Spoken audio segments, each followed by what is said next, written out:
With MH3's release, it feels like everyone and their mother are building Eldrazi decks, and since I've been spending quite a lot of time with your mom recently, she convinced me to build one too. Eldrazi have been one of my favorite creature types in Magic since their introduction 14 years ago, and no, it's not because of the tentacles. Why would you even suggest that? These extra-dimensional Eldritch Plane Eaters are both flashy and powerful.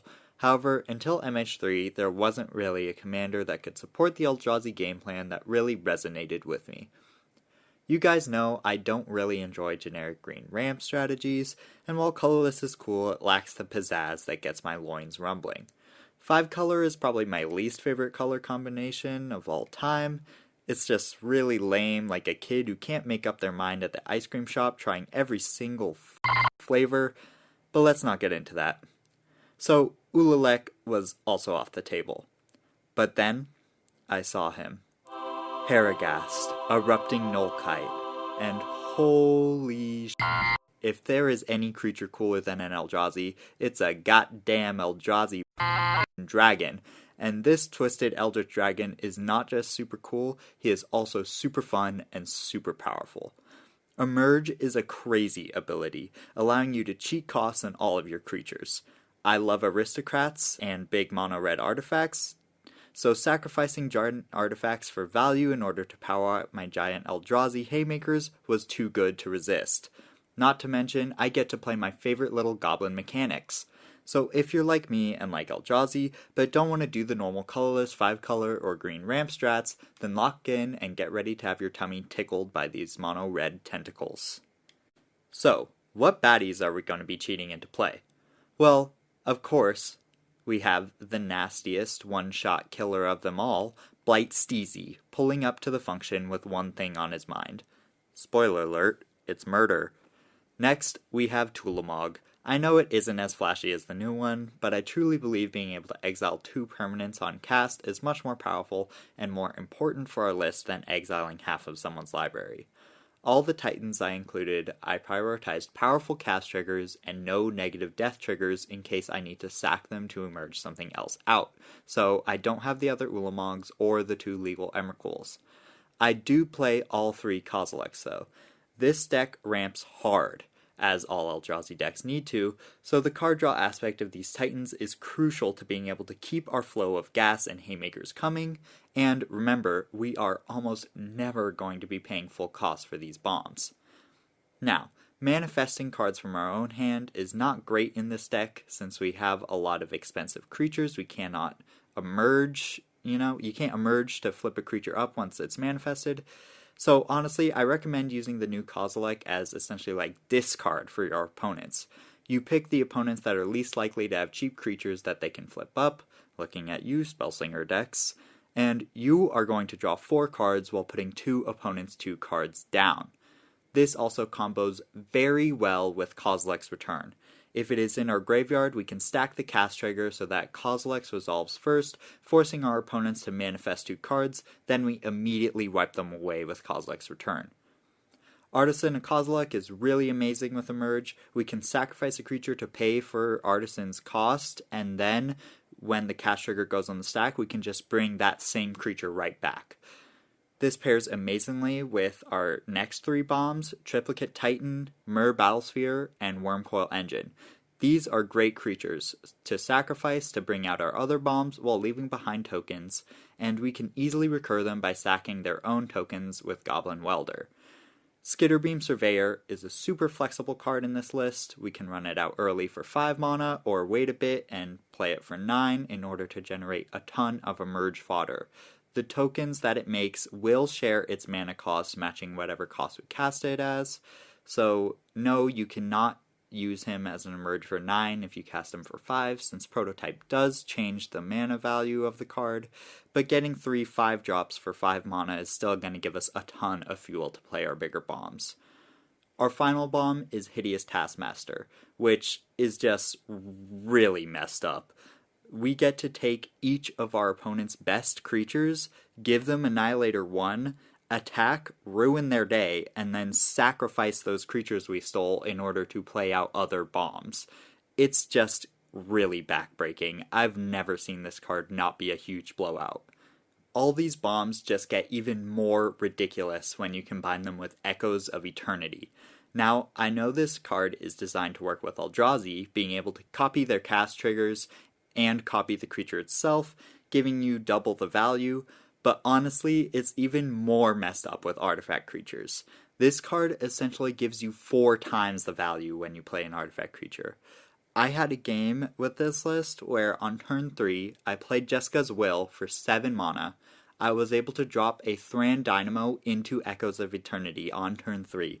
Then turn 4, I untapped and slammed a Myr Battlesphere, which Echoes, of course, copied on the stack, and then the 2 copies resolved, and then they both double triggered. So I got 2 Myr Battlespheres and 16 Myr tokens on turn 4. It was just absolutely ridiculous. Needless to say, the game was wrapped up pretty quickly from there. Echoes is definitely tough to get into play, being a 6 mana do-nothing, but holy crap, if you get to untap with this card, it is likely just game over for your opponents. The value it generates is just absolutely ridiculous. Speaking of ridiculous value, please go ahead and slam that like and subscribe button because it is literally free. And I just recently became a YouTube partner, so it means more now than ever before. Thank you guys so much for all the support. I also included Flame Shadow Conjuring and Zuladok, which are capable of, again, just sending our value and board state out of control. With all these powerful bombs coming down and potentially being doubled, we are going to be the target of quite a bit of removal. So we of course have to have some good protection pieces, but my favorite way to dodge removal in this list is actually with Flash. Skittering Cicada, Liberator, and Winding Canyons can allow us to flash out our bombs, sacrificing whatever our opponent is trying to remove to emerge at instant speed. This just replaces one problem for our opponents with another while wasting their removal spells. This deck gets really difficult to deal with when all of these bombs are coming down at instant speed, coming down on the end step, being able to attack right away on our turn. It can be really, really powerful and really, really difficult to answer. Alright, let's go over how we're going to get all these bombs into play. We of course have some mono rocks, but this deck really wants creatures. All of our creatures are essentially ramp in this deck, so having a good curve of creatures that generate value when they enter or die is going to be your most consistent form of ramp. Scampering Surveyor and our Sad Robot are 2 of my favorite creatures in the list. 4 mana is a nice sweet spot where we can emerge Herigast out for 4, and these will leave a land behind as well. Scampering Surveyor is also capable of tutoring up caves, which means we can grab Planar Nexus, which turns on our Tron lands, which is just ridiculous. And if we don't need the Nexus, it can grab us Urza's Cave, which can support our Urza's land ramp strategy, or find any other useful utility land, like our Winding Canyon, which can then again let us start flashing in these crazy Eldrazi into play. Glaring Fleshraker is just a crazy card in general. This thing can generate a ton of ramp and dish out a ton of damage, which is, like, ridiculous for a 3-drop. And if you can get 2 of them that are both double triggering from Echoes of Eternity, it's gonna get out of control. We also have Forsaken Monument, which is a mana doubler, life gain, and anthem all in one, and can be tutored up with our Moonsilver Key, since its mana doubling ability is technically a triggered mana ability. I know. It's pretty nuts. Our final piece of ramp are these 2 affinity for artifact creatures. We have a lot of artifacts in this deck, as well as 3 artifact lands, so these are often 0 to 3 mana to cast, and then they're a 7-drop that can be used to emerge out much bigger threats on the cheap, and they're at the perfect mana value and colorless in order to trigger our Zuladok, which cascading twice for free is just kinda insane. Finally, let's go over our Goblin Welder / Engineer value package. Being a mono-red artifact deck, you would be remiss not to include these highly educated goblins. We run a ton of value artifacts that can ramp us or draw us cards as we loop them in and out of our graveyard. We of course have Cursed Mirror as well, which combined with Engineer can tutor the rest of your cheap value artifacts, including Liberator, to turn on our Flash plan. Portal to Phyrexia is just a messed up card, and when we can Goblin Weld it into and out of play, it becomes really oppressive. Not to mention, it can reanimate anything that we've had to emerge away, which is just additional upside. To round out our interaction, we have Chaos Warp, Anzrag's Rampage, which is a less flexible Vandal Blast that can cheat one of our huge Haymakers into play, Terror of the Peaks, which is also capable of just literally murdering people, and then 2 board wipes in Blasphemous Act and All Is Dust. Finally, I wanted to talk a little bit about some things that I've seen other people doing with Herigast that I think are asking for a little too much.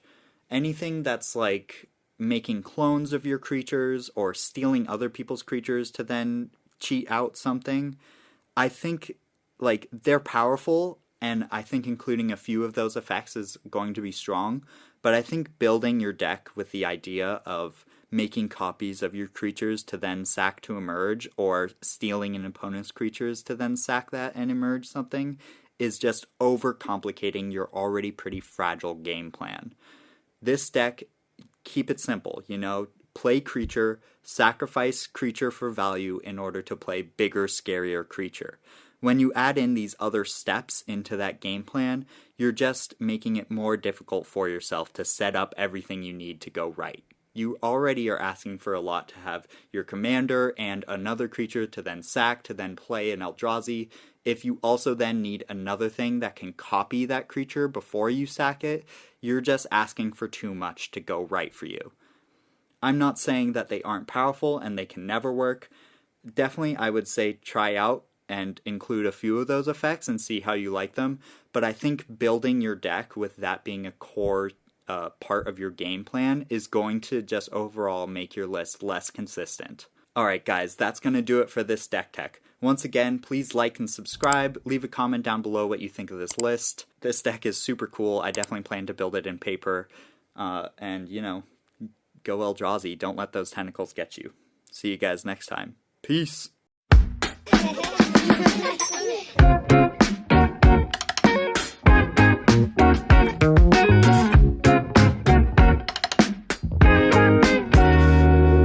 Walking down the street, everybody looking at me.